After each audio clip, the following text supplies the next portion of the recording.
नागपूर असेल, पुणे नगर असेल, या सगळ्या रस्त्यांच्या संदर्भामध्ये माननीय देवेंद्रजींनी परवा सांगितलं की या रस्त्यावरचं वाहतुकीचा ताण हा कायमस्वरूपी संपवण्यासाठीचा आमचा एक प्लॅन तयार आहे.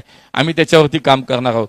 वाहतुकीची कोंडी सोडवण्यासाठी निश्चितपणे पुढच्या काळात 4000 बसेसची आज ताफ्यात आणण्याचा आमचा प्रयत्न आहे.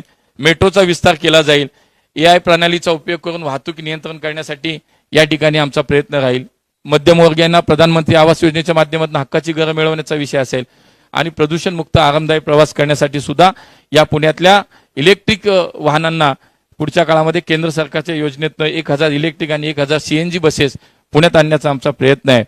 आज हे सगळं करत असताना पर्वती असेल, तळजाई असेल, वेताळ टेकडी असेल, हनुमान टेकडी असेल, या सगळ्या भागातनं आमच्या ह्या पुण्याच्या टेकड्या आहेत.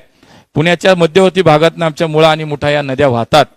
या दोन्ही नद्या स्वतंत्रपणे आणि संगम झाल्यानंतर एकत्रित शहरातून 44 किलोमीटर वाहतात आणि म्हणून मी मागाशी उल्लेख केला त्या रिव्हरफ्रंट डेव्हलपमेंटचा प्रोजेक्टचा सुद्धा त्याच्यामध्ये आम्ही विचार की वेगानं तो पूर्ण करणं. विदेशात गेल्यानंतर आपण जेव्हा पाहतो की ही नदी माझ्या शहरात मला पाहायला का नाही मिळत, हा नदीचा काठ जो इतका सुंदर बनवला तो माझ्या शहरात का नाही, ते पुणेकरांना पुढच्या काळातलं त्यांचं स्वप्न निश्चितपणे पूर्ण होईल.